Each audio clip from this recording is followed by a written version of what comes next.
Guys, welcome back to a winter version of Brisket Medic. It is 19 degrees right now, and it is cold out here in West Texas. I know some of y'all who aren't from West Texas, you think this is nothing and somewhat normal for a January day, but for us here in West Texas, winter has hit late and it hit hard. It was 16, 17 degrees.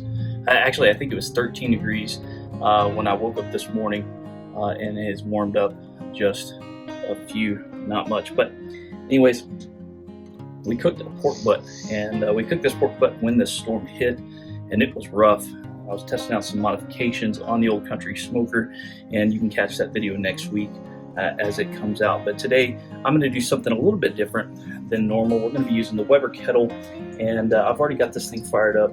I've got everything adjusted to where I think will keep us right around 300 degrees internally, and we'll go over that here in just a minute. But we're going to hit the Weber kettle up with our slow and sear, and we're going to be making a stromboli out of pulled pork, something that I'm really not used to doing, especially not on the grill, but I'm going to bring you in and show you how we put it together. So let's get started. We're just using some store-bought pizza crust. You can make your own, but I mean, this is just real simple, real easy. Maybe I'll make my own in another video. Waiting on this thing to pop. Will it pop? Maybe not. Guess not. Maybe. Let's see. Tap it on here. There it goes. Went off in my hand. Like I'm not used to that. So I did take this out of the fridge a little bit earlier because I didn't want it to be extremely cold when I got it out.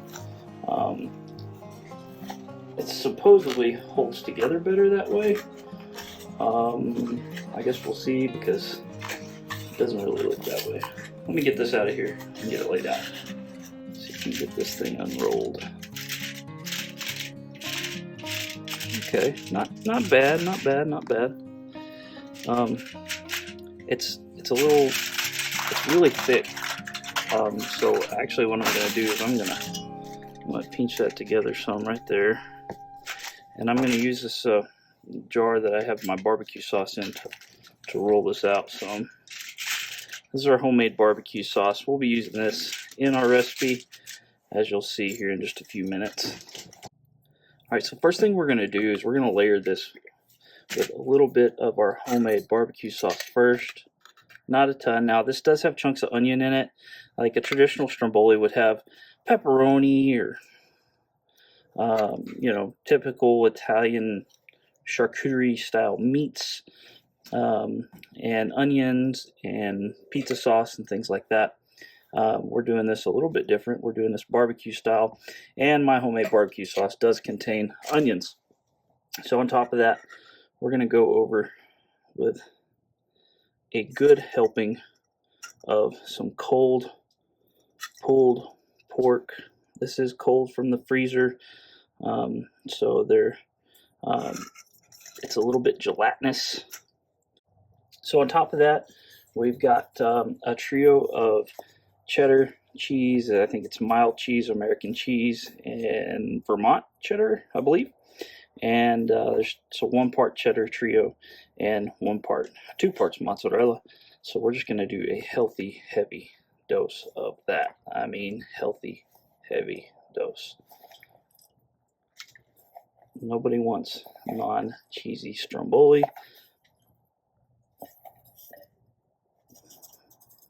I think together that equals just over a pound of shredded cheese. And then to that, we're throwing just a little bit more of this sauce. Not a ton more,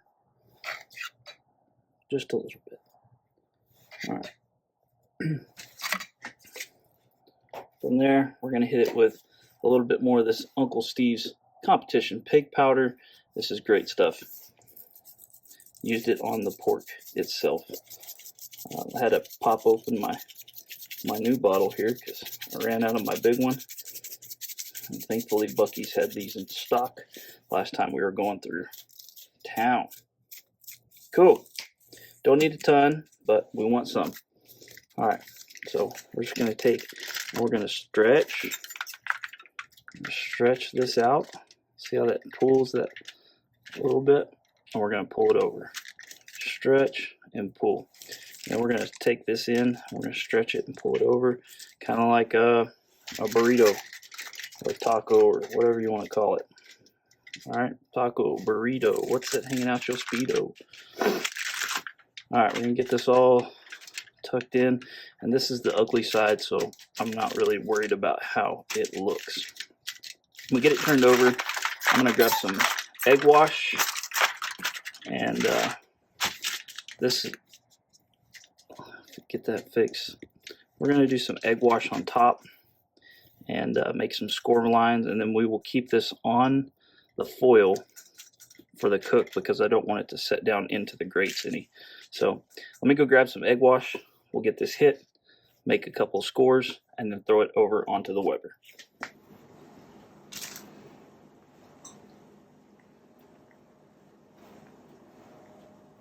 And all we're doing with this is just getting a nice glaze.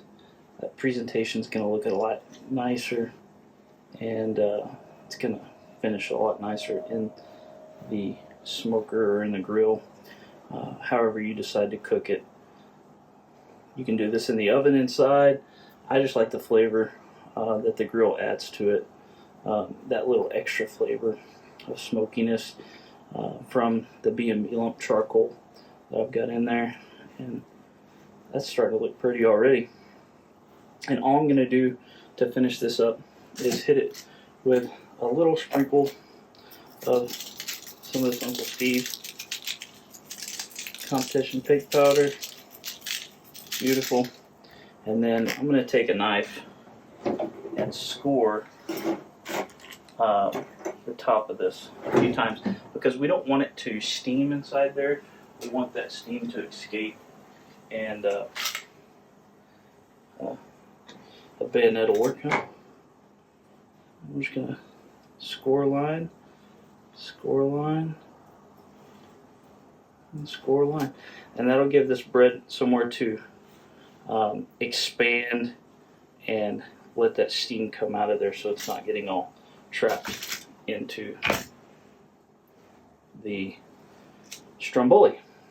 So our grill's been going for about 30 minutes now since we lit the charcoal at least.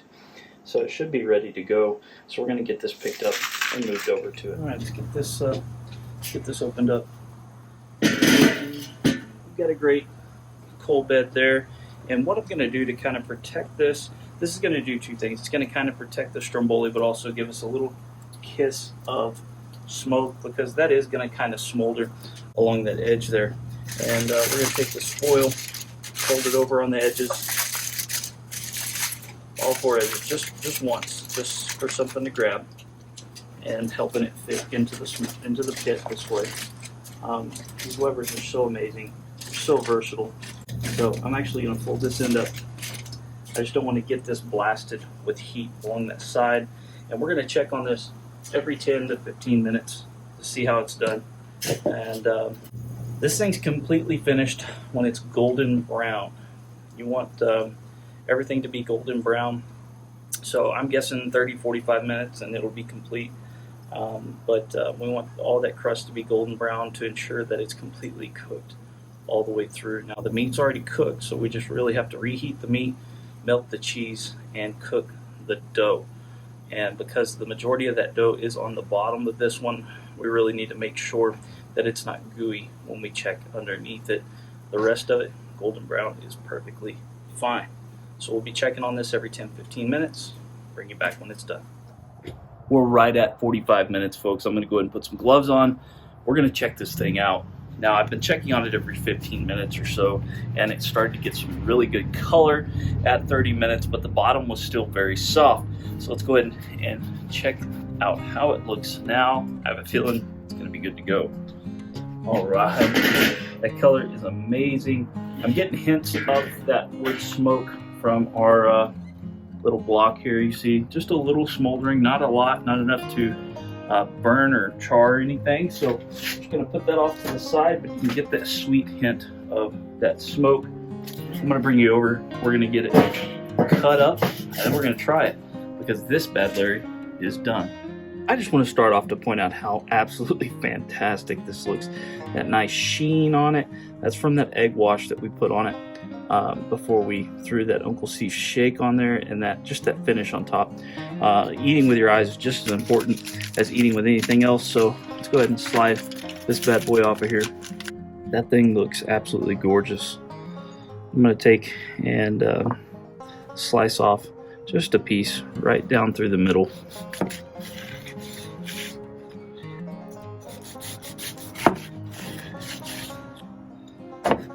It smells so good. Look at that. Gorgeous. I'll tell you right now, this thing is so cheesy in a good way. All right, I'm gonna take a bite. Oh, hot. That was dumb. Hot. All right, maybe I should let it rest. My mouth is scalded, but it was worth every second of it. Guys, get out and cook you something outside. Don't let the cold weather scare you.